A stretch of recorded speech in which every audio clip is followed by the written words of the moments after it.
아버지 하나님, 영광의 주님을 바라보며 주님의 사랑받는 아들, 딸, 아버지 임재 앞에 모였습니다. 사랑하시는 자녀들을 위하여 예비하신 말씀을 사모하며 주님 앞에 엎드립니다.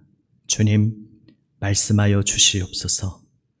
생명 말씀으로 사랑하시는 자녀들의 심령을 새롭게 하여 주시옵소서. 세우신 종을 성령님 주장하시고 아버지의 말씀을 담대히 순전하게 전하게 하여 주시옵소서. 우리 구주 예수 그리스도의 이름으로 기도드립니다. 아멘. 할렐루야. 우리의 모든 삶을 인도하시는 주님께서 또한 오늘 이 자리로 사랑하시는 자녀들의 발걸음을 인도하신 줄 믿습니다. 또한 여러 가지 부득이한 사정으로 각 처소에서 영상으로 예배드리는 분들, 그 영상의 자리 앞으로 발걸음을 주님께서 이끌어 주신 줄 믿습니다.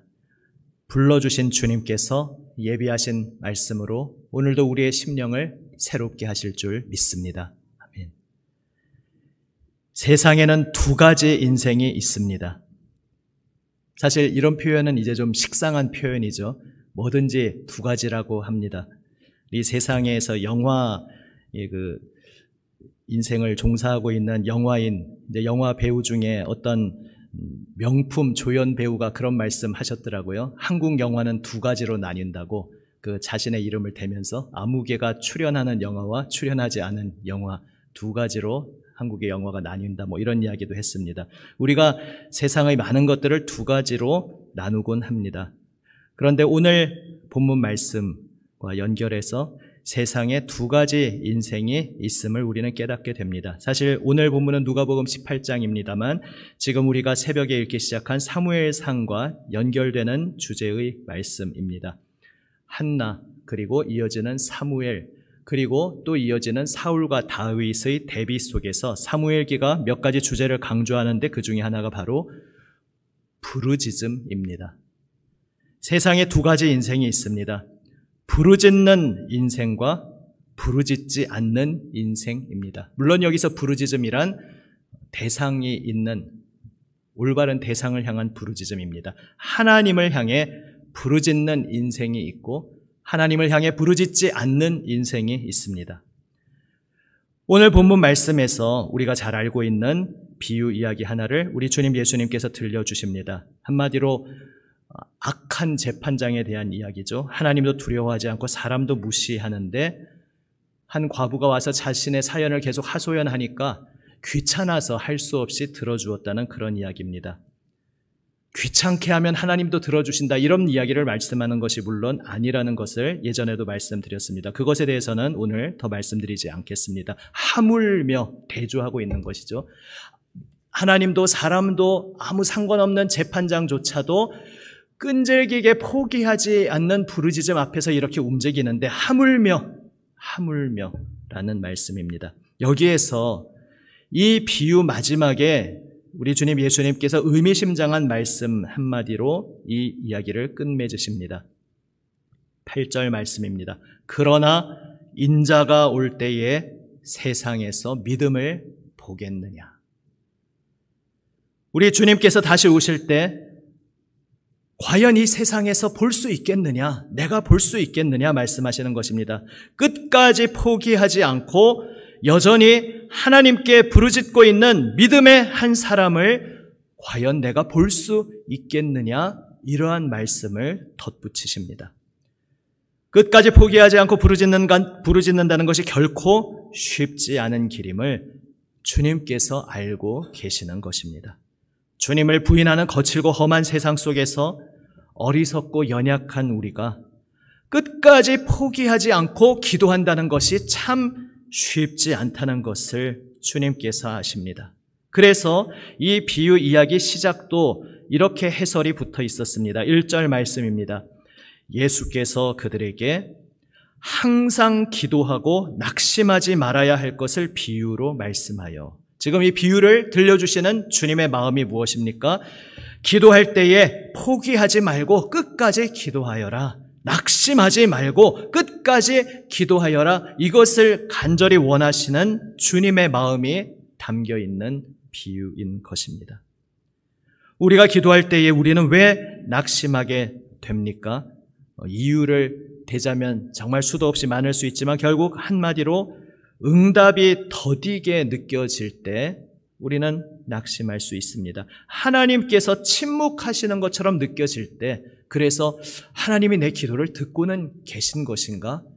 생각해보니 세상에 수많은 사람이 수많은 기도를 하고 있는데 그 속에 내 기도라는 것이 하나님 앞에 비중이 몇 퍼센트나 될까? 이런 복잡한 생각이 굳이 머리에 들지 않더라도 응답이 되지 않는다고 느껴질 때 우리는 낙심하게 됩니다. 우리가 그렇게 느끼는 시간을 힘겹게 통과하고 있음을 우리 주님께서 알고 계시다는 것을 오늘 이 비유가 있다는 것을 통해 역설적으로 깨닫게 됩니다. 우리를 향하신 사랑과 긍휼의 마음으로 주님께서 이 비유를 들려주신 것입니다.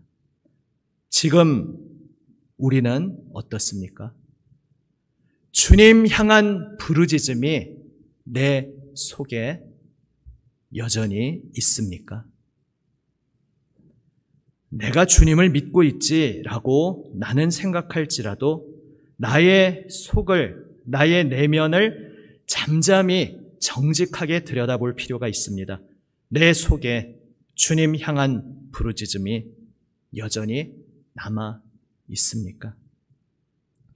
아브라함의 인생을 봅니다. 그가 하나님을 믿었기에 본토 친척 아비집을 떠나는 정말 모든 인생을 다 내던지고 새로운 모험의 길을 떠날 수 있었습니다.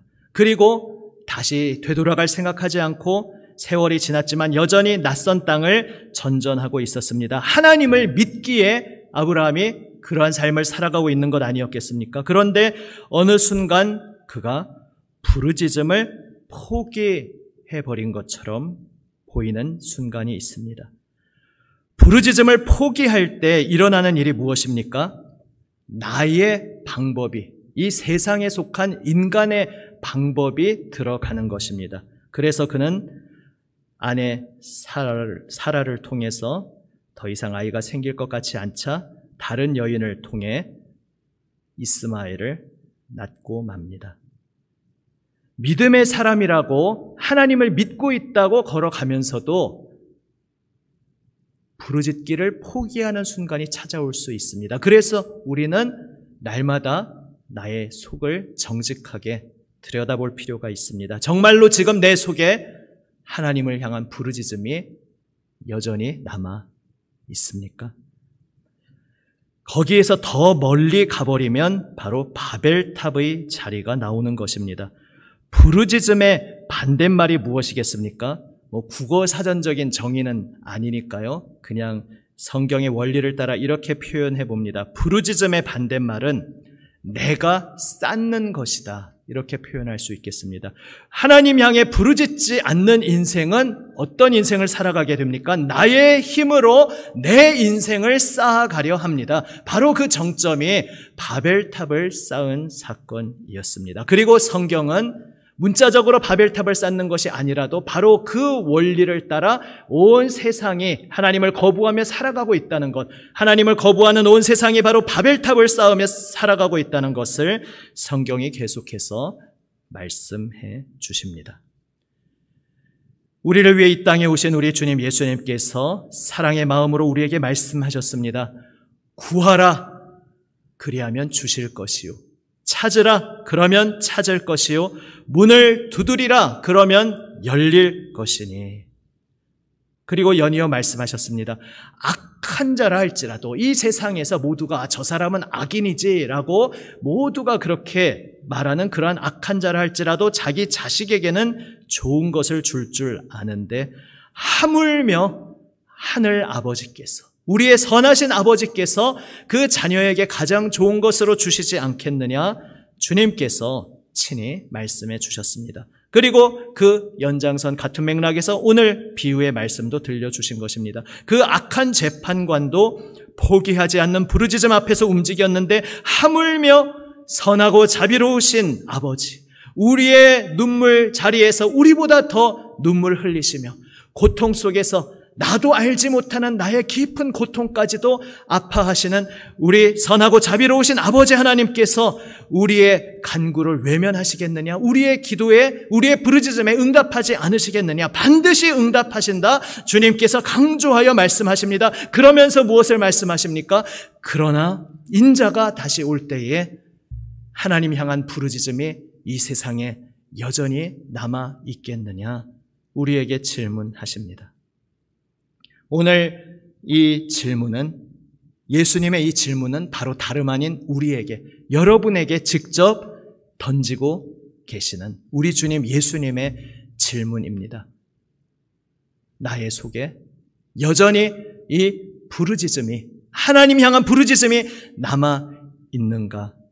주님의 그 질문 앞에서 잠잠히 나의 내면을 정직히 들여다보며 부르짖지 않는 모습으로 혹 실족하였다면, 너무 지쳐서, 너무 힘들어서, 하나님을 내가 안 믿는 것은 아니지만 믿는다 말하는데 하나님 향한 부르짖음이 혹 내 속에 잦아들었다면, 사라지고 있었다면, 오늘 다시 한번 주님 앞에 엎드리기 원합니다. 주님을 향한 부르짖음을 저에게 회복시켜 주시옵소서.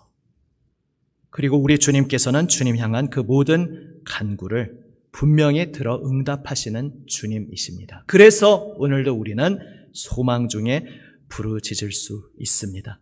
여전히 우리를 기다리시며 우리 마음 문 앞에 서셔서 문을 두드리고 계시며 주님 향한 부르짖음 그 한마디를 내뱉기를 기다리시는 주님 앞에 우리가 지금 나 매일 기도의 시간을 가지고 있는데요.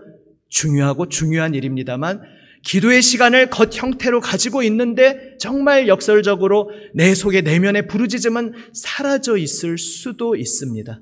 나의 속, 지금 나의 상태를 주님 말씀 앞에서 잠잠히 정직하게 들여다보며 주님 향한 부르짖음을 성령의 도우심으로 회복하는 우리 모두가 되시기를 우리 주님의 이름으로 축원합니다.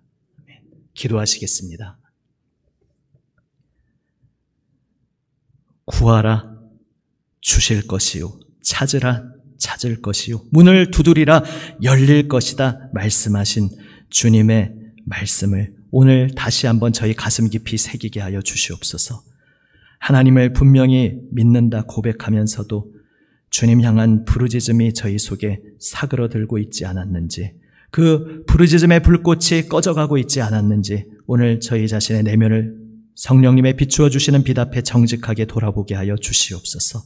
주여, 넘어지고 넘어지는 연약한 저희들을 긍휼히 여기시며 붙들어 주시는 주님 저희를 다시 일으켜 주시고 주님 향한 부르짖음을 회복시켜 주시고 간구하며 토하며 주님께 부르짖게 하여 주시옵소서. 그 부르짖음에 반드시 응답하시는 주님을 신뢰하며 소망 중에 주님만 바라보게 하여 주시옵소서.